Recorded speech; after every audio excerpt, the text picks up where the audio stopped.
ಸ್ನೇಹಿತರೆ, ನಾನು ನಿಮ್ಮ ಮಳವಳ್ಳಿ ಸೂರಿ ಡೈರಿ ಯೂಟ್ಯೂಬ್ ಚಾನಲ್ಗೆ ನಿಮ್ಮೆಲ್ಲರಿಗೂ ಸುಸ್ವಾಗತ.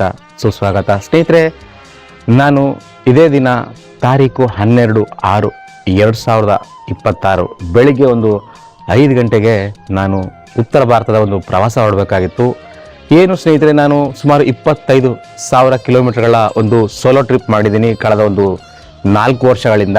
ಆದರೆ ನಾನು ಭಾರತ ದೇಶದ ಪಶ್ಚಿಮ ರಾಜ್ಯಗಳನ್ನ ಎಕ್ಸ್ಪ್ಲೋರ್ ಮಾಡಿದ್ದೆ, ಆದರೆ ಪೂರ್ವ ರಾಜ್ಯಗಳನ್ನ ಎಕ್ಸ್ಪ್ಲೋರ್ ಮಾಡಿರಲಿಲ್ಲ. 2024ರಲ್ಲಿ ಒರಿಸ್ಸಾ ರಾಜ್ಯದವರೆಗೂ ಹೋಗಿ ಒಂದಷ್ಟು ಬೈಕು ಮತ್ತು ಮಳೆ ಹೂದು, ಒಂದಷ್ಟು ನನ್ನ ಗ್ಯಾಡ್ಜೆಟ್ಸ್ಗಳೆಲ್ಲ, ಲ್ಯಾಪ್ಟಾಪು ಮತ್ತು ಕೆಲವೊಂದು ವಸ್ತುಗಳು ನೆನೆದ ಕಾರಣ ಹಿಂತಿರುಗಿ ಬಂದಿದ್ದೆ ಸ್ನೇಹಿತರೆ.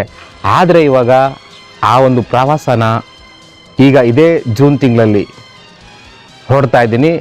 ಇವತ್ತು ಬೆಳಿಗ್ಗೆ ಹೊಡೆದಿರೋಕ್ಕೆ ಏನು ಕಾರಣ ಅಂತಂದರೆ ಸ್ನೇಹಿತರೆ, ನಿನ್ನೆ ರಾತ್ರಿ ನಮ್ಮ ತಾಯಿಯವರಿಗೆ ಸ್ವಲ್ಪ ಆರೋಗ್ಯದಲ್ಲಿ ಏರುಪೇರಾಗಿತ್ತು.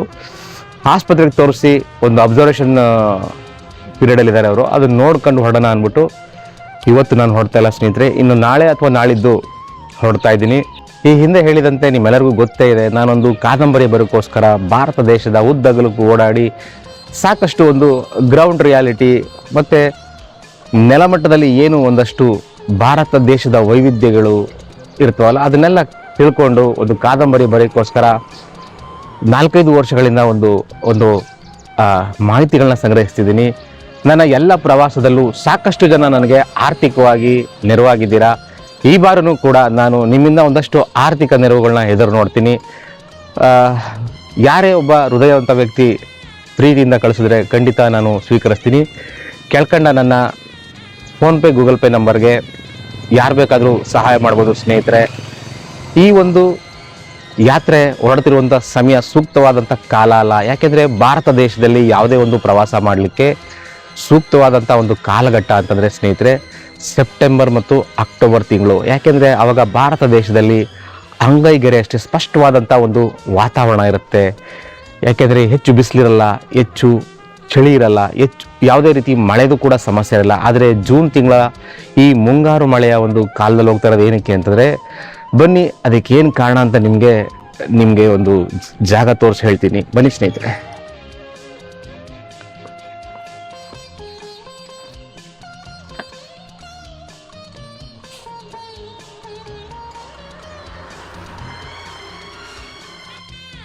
ಅದಕ್ಕೇನು ಕಾರಣ ಅಂದರೆ ನೋಡಿ, ಇದು ಅನಿತಾ ಕಾನ್ವೆಂಟ್ ರಸ್ತೆ, ಇದು ಮೈಸೂರು ರಸ್ತೆ ಕಡೆಯಿಂದ ಬರ್ತಾ ಇದೆ. ಈ ರಸ್ತೆ ನೋಡಿ, ಇದು ಸುಲ್ತಾನ್ ರಸ್ತೆ ಕಡೆಯಿಂದ ಮೈಸೂರು ರಸ್ತೆ ಹೋಗುತ್ತೆ. ಇದೇ ರೋಡಲ್ಲಿ ನೋಡಿ ಇಲ್ಲೊಂದು ಅಂಗಡಿ ಕಾಣ್ತಾ ಇದೆಯಲ್ಲ, ಇದು ನಮ್ಮದೇ ಅಂಗಡಿ ಸ್ನೇಹಿತರೆ. ಈ ಅಂಗಡಿಯಲ್ಲಿ ನಾನು ಸೈಬರ್ ಸೆಂಟರ್ ಮಾಡಬೇಕು ಅಂತ ಅಂದ್ಕೊಂಡಿದ್ದೀನಿ.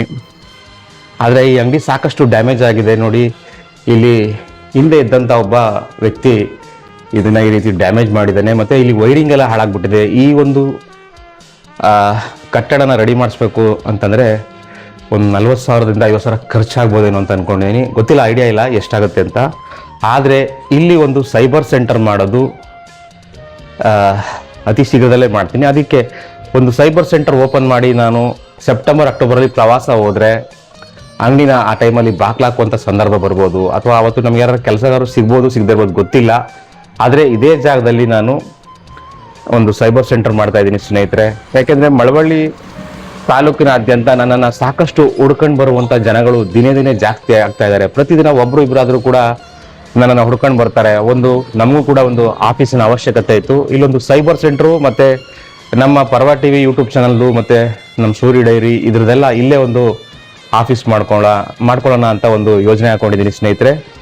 ನಾನು ಬರೀತಿರುವ ಕಾದಂಬರಿಗೆ ಇದು ಹೋಗ್ತಿರುವಂಥ ಕಡೆ ಸೋಲೋ ಟ್ರಿಪ್, ಅಂದರೆ ಬೈಕ್ನ ಕೊನೆಯ ಪ್ರವಾಸ ಸ್ನೇಹಿತರೆ. ಈ ಪ್ರವಾಸ ಮುಗಿಸ್ಕೊಂಡು ಬಂದಮೇಲೆ ನಾನು 2027ರ ಮಾರ್ಚ್ ಅಥವಾ ಏಪ್ರಿಲ್ ತಿಂಗಳಲ್ಲಿ ಪುಸ್ತಕನ ಲೋಕಾರ್ಪಣೆ ಮಾಡುವಂಥ ಸಂದರ್ಭ ಇದೆ. ಆಲ್ಮೋಸ್ಟ್ ನಾನು ಕೇವಲ ಇನ್ನು ಉಳಿದಿರುವಂಥ 6 ತಿಂಗಳಲ್ಲಿ ಪುಸ್ತಕನ ಬರೆದು ಮುಗಿಸಿ ಅದನ್ನು 2027ರಲ್ಲಿ ಲೋಕಾರ್ಪಣೆ ಮಾಡ್ತೀನಿ. ಆ ಕಾರಣಕ್ಕೋಸ್ಕರ ನಾನು ಆದಷ್ಟು ಬೇಗ ಬರೆದು ಮುಗಿಸ್ಬೇಕು ಮತ್ತು ನಾನೊಂದು ಸೈಬರ್ ಸೆಂಟರ್ ಮಾಡಬೇಕು. ಆ ಕಾರಣಕ್ಕೋಸ್ಕರ ಈ ಮುಂಗಾರು ಮಳೆ ಇರುವಂಥ ಈ ಸಮಯದಲ್ಲಿ ನಾನು ಪ್ರವಾಸ ಹೋಗ್ತಾ ಇದ್ದೀನಿ. ಧನ್ಯವಾದ ಈ ಸ್ಟೋರಿ ನೋಡೋದಕ್ಕಾಗಿ. ನನ್ನ ಸೂರಿ ಡೈರಿ ಯೂಟ್ಯೂಬ್ ಚಾನಲ್ನ ಸಬ್ಸ್ಕ್ರೈಬ್ ಮಾಡ್ಕೊಳ್ಳಿ. ಈ ಒಂದು ವಿಡಿಯೋನ ಹೆಚ್ಚು ಹೆಚ್ಚು ಜನಕ್ಕೆ ಶೇರ್ ಮಾಡಿ. ಧನ್ಯವಾದ. ನನ್ನ ಪ್ರವಾಸದ ಸಮಯದಲ್ಲಿ ನಾನು ಎಲ್ಲೆಲ್ಲಿ ಹೋಗ್ತೀನಿ ಅದೆಲ್ಲನೂ ನಿಮಗೆ ಪ್ರತಿಯೊಂದನ್ನು ಅಪ್ಡೇಟ್ ನೀಡ್ತಾ ಹೋಗ್ತೀನಿ. ಧನ್ಯವಾದ ಸ್ನೇಹಿತರೆ.